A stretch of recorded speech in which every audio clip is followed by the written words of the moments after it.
លាក់ចិត្តភាំងក្តីពេលនេះអង្គណៃស្រីចាញ់ញើកោស្នាអូនក្បត់មាតុភូមិបត់អនុស្សាភ្លេចរឿងខ្លោចខ្លា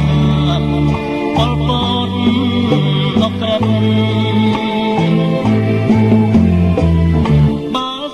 នៅហូបក៏នៅតែផ្ដាំដូចរូបបងនៅរងចាំចិត្តនឹកតែស្រ